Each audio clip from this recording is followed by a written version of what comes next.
Good novatos, thanks again for tuning in to yet another video. Infamous coming at you live from the West Coast yet again, San Jose, California. So we are on the move right now. I just finished filming the follow-up video review for the saddlebags. Of course, if you guys have seen that video, it's the Amazon $100 club style. I think that's what they call them, club style saddlebags, which is the canvas, the fabric ones. The ballistic nylon. Sorry guys, it wasn't coming to me when I was making the video. It's the ballistic nylon saddlebags. So anyways, it's been 3 weeks. I think it's been 3 weeks since I've installed these saddlebags. And one more thing, happy 4th of July guys. So anyways, beautiful country. Man, I'm glad, I'm so happy I am in this great, wonderful country, even though it's gone to crap the last 3-4 years. Thank you, Joe Biden. Anyways, getting back on topic. Oh yes, so it's been 3 weeks.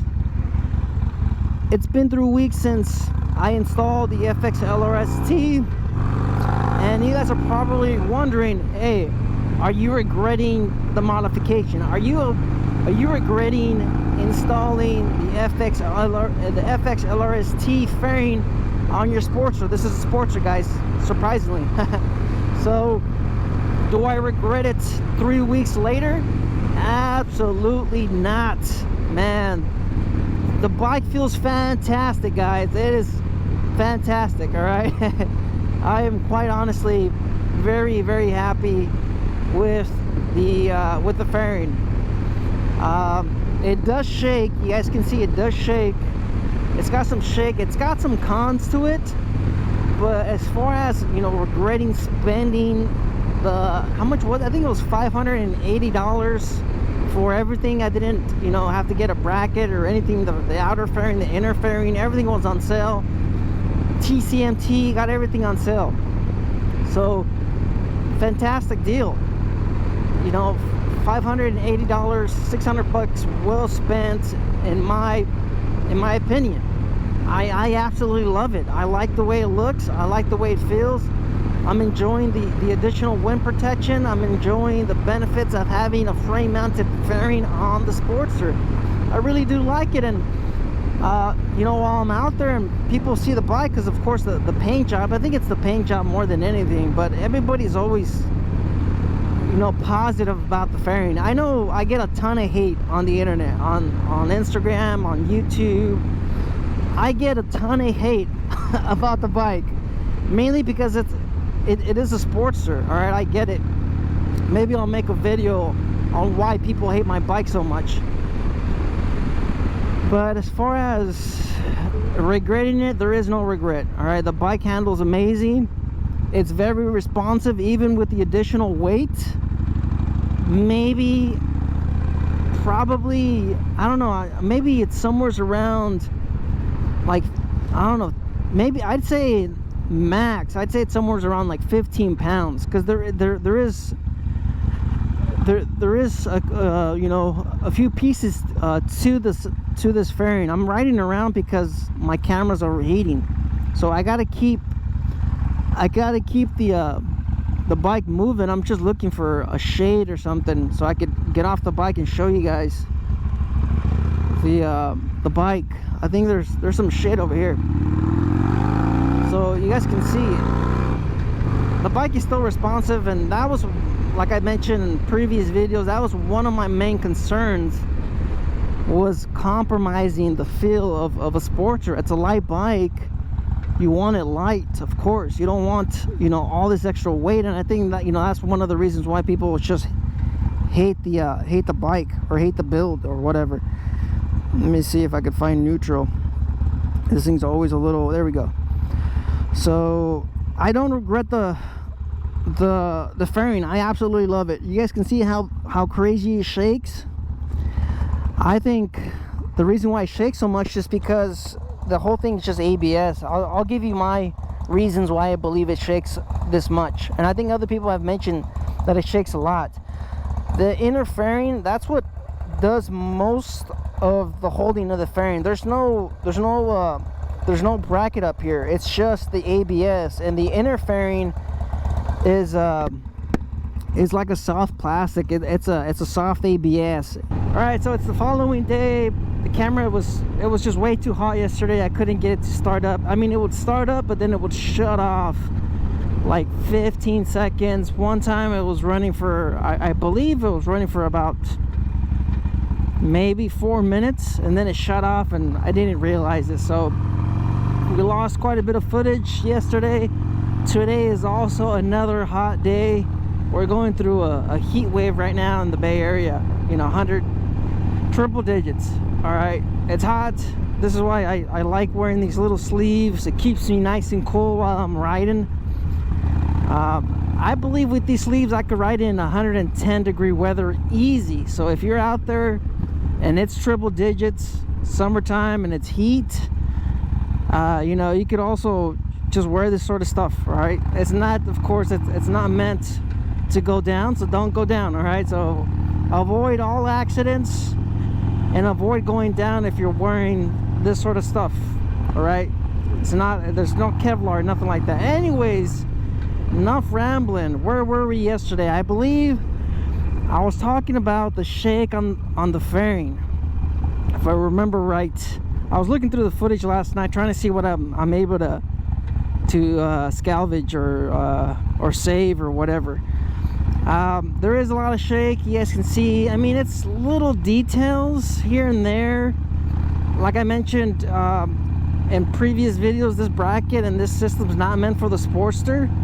So I've chopped it up and I've modified it and I welded it together. I believe the main reason why they shake so much on the fairing is because of the LP6. The LP6 is a heavy light. It's a heavy light. It's mounted onto the outer fairing, and the only thing holding the outer fairing is the inner fairing, this piece. So you have 6 bolts, and because it's all ABS and stuff like that, you're not supposed to torque these bolts down at all. They're supposed to be hand tightened, and we're talking about, you know, a couple inch pounds, you know, that's on these bolts, the 6 bolts on the outer fairing. That being said, this inner fairing, there's also no structural integrity on the inner fairing. It's an ABS. It's very flimsy. It's you know, it's ABS. It's thin. I believe maybe if TCNT could improve the inner fairing, if they can improve the inner fairing by a little bit, maybe adding a couple structural points, like maybe some fins or something on the inside, so the inner fairing, it's a little bit more sturdy. That's what I believe the issue is. You only have one real contact point outside of the main bracket, and that's these brackets down here. You guys can see that I've modified the lower bracket, and that's pretty much it. So the only mounting on the inner fairing, which is what supports the whole fairing, the outer fairing, the front, is these two and then the main bracket. Everything else is pretty much floating. Like I said, I went down. I gotta pay attention. I downshifted. That's the first. Anyways, like I was saying, I believe the LP6 is probably the cause of all the shake. That, and of course it's a rubber mounted Evo. All right, it shakes. There's no counterbalancers. I already made this point in previous videos. This thing shakes. You guys can see if I'm not holding onto the handlebars, these things are shaking the whole time. So this whole bike shakes. And I believe I've seen it somewhere else in the comments that there's a lot of shake in these, especially if you have a twin cam or an Evo. They shake quite a bit. So that, I mean, it is what it is. I mean, with those minor little imperfections, I still, you know, I still like the fairing. I really like it. There's no regret on spending time and spending money on the fairing. I believe I got my money's worth. Like I mentioned, I got it on sale, paid $580-ish, taxes and shipped and everything, flash sale. I got everything included, bolts, brackets, everything that I need. The only things I had to modify is just the stuff to fit it onto my Sportster, and even then I believe the total cost is somewhere under, you know, the $600 mark, because I got the little spacers. Those are from Amazon, and I already had nuts and bolts and stuff like that from previous, you know, projects working on the bikes, so I was able to make it fit. And of course you guys can see that I already, you know, made some improvements and some extra stuff that I added onto the bike. I have a flared windshield, got that on sale on eBay, and I also have the Power James bracket that supports the LP6, the heavy 5-pound light on this bike. You can see it shakes, but I absolutely love it. I like the way it looks. I believe it fits the bike pretty well because of the 4.5 gallon tank on the Sportster that I have. I think if you have the 3.5 or the 3.3 or the peanut tank, I don't think it would look as good, because there's going to be a huge spacing, a huge gap in between the fairing and the fuel tank. You know, the Sportster tank, it's a peanut tank, so it's tall and it's not wide, so I don't think it would look as good with the 3.3 gallon tank. So I also made some other points yesterday that I can't remember. I don't script these videos. I can't remember off the top of my head, but what was it? It's not gonna come to me. It's one of those things where it comes to me when I'm editing the video. What was it? I was mentioning something. I can't remember. So it's been about 3 weeks. I believe I have somewhere around, what is it? It was right after I installed my new rear tire, so I have somewhere like 300 to 350 miles with the fairing, and I really like it. Oh, I believe some of the points I was making is just like how much it shakes, and I believe it was due to, like I said, the LP6, and these bolts are not torqued down and stuff like that. And even after 350 miles, I don't see any issues as far as the ABS cracking and, you know, braking and stuff like that. I've seen some of the posts on Out of Them Black, and I mentioned this in other videos. You know, it just, I think the issue is, if you're doing this, avoid using Loctite. Loctite near ABS, it will eat away the ABS, the raw ABS. So I would say try not to use Loctite unless you can absolutely make sure there is no residue or nothing left over on the ABS. It will destroy the ABS fairing. And do not over torque these bolts. All right, and I believe the fairing should last you quite a bit. You guys will just have to stay tuned for future videos on how the fairing's holding up and stuff like that, but I absolutely love it. I believe I was also mentioning how huge of an improvement this is over my FXRT or over my FXRP fairing, which is what I have on my Lowrider S. It feels light, it's aerodynamic.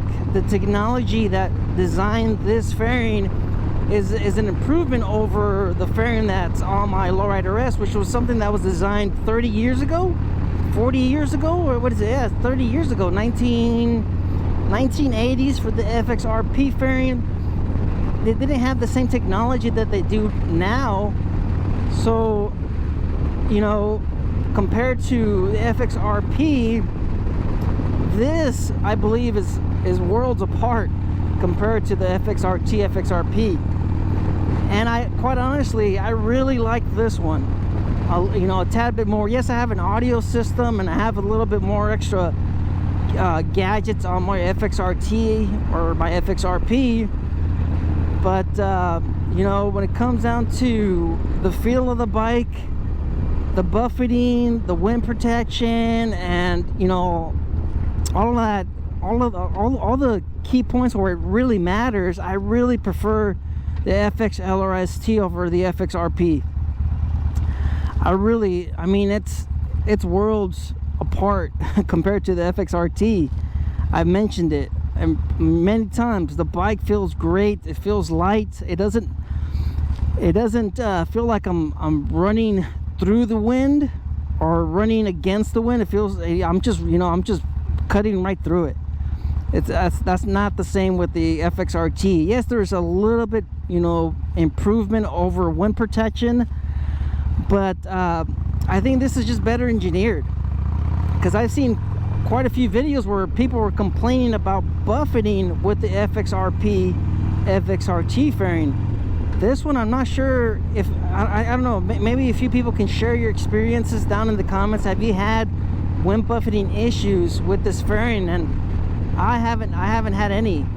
Even at 95-100 miles per hour, 97, that was the max I did, 97 miles per hour, I don't really notice it. And then of course I also have the flared windshield on this, and the wind goes right above my head.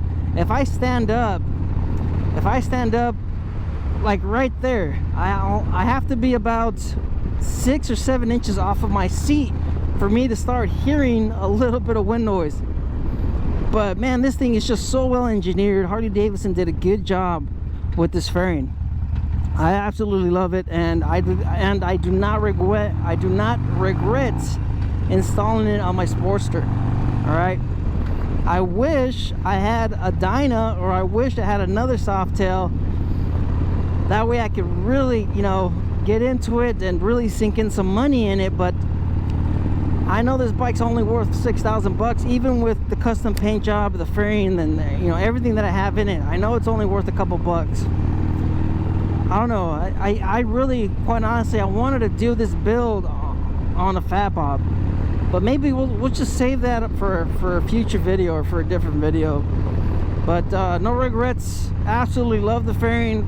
Highly recommended if you're looking at, you know, doing this on a Softail or Advent Black. They have many different options. They have Dynas, they have touring models, twin cams, Milwaukee 8s. They have this bracket available. You don't have to put in as much time as I did modifying the fairing, making sure it's straight, making sure it's leveled, making sure it's right in the middle. I don't know if the camera's gonna pick it up, but this thing's straight. Fantastic. You know, it takes a lot of the guesswork out. It's just, of course, you have to, you know, you have to pay for it, but you always have to, you know, weigh your options when it comes to your time and the money. Is it, you know, do you have the time to put into it, modify it, and do all this stuff? Then absolutely get the TCMT kit. $800, you get a bracket, and you'll just have to figure it out, chop it up and weld it and put it together. If you have more time than you do money, then just spend the extra couple $100. It's $800 TCMT, or you can spend, I believe, $1,200 if you don't, or if you want it color matched. The color matched will save you a ton of time and money. So if you're looking at getting it color matched, get it color matched. Don't worry about the extra, you know, couple bucks. A paint job on this fairing, you're looking at easily somewhere around $1,000, $800 to $1,000 for just a basic color, and you don't even know if it's going to be paint matched. So if you're getting it from Advent Black, just get it paint matched. Pay the extra, I believe, $400. I'm not sure how much it is, but it's well worth just spending the extra cash. And I believe it's worth the money on just getting it from Advent Black, just to, you know, avoid having, you know, headaches and having to visit the hardware store and visit, you know, Home Depot, Lowe's, or whatever, and looking for specific parts that's going to fit your bike. I really believe it's worth, because like I said, you're saving yourself time and money by just spending the extra $400, $500, I believe. It's an extra $500. It's worth it. I mean, that's the way I see it. $500, you save yourself a ton of time and trips to Home Depot, Lowe's, or ordering stuff off Amazon, like these spacers and stuff like that I had to wait for Amazon to deliver. These spacers, they're like, you know, I think in total with all the spacers that I got, just in case I needed, you know, a few parts here and there. I spent about 60 bucks on just spacers. The nuts and the bolts and everything else I already had. So, you know, in total, probably hardware, additional hardware, I probably spent somewhere like maybe $100. I'm just saying in my head, if I didn't have these parts, I probably would have spent about 160. So it's really, like I said, it's really not worth it. You know, just cheaping out. Like I said, the reason why I got it from TCMT for my Sportster is because Advent Black has yet to release their Sportster kit. So they don't have a kit available for the Sportsters as of yet. Yes, we're just gonna have to, you know, wait and see, and maybe contact Advent Black and ask them, hey, when are you guys gonna release the Sportster kit? So anyways, enough rambling. Thanks for tuning in. Thanks for watching yet another video. Life's a risk, get out there and ride. Later.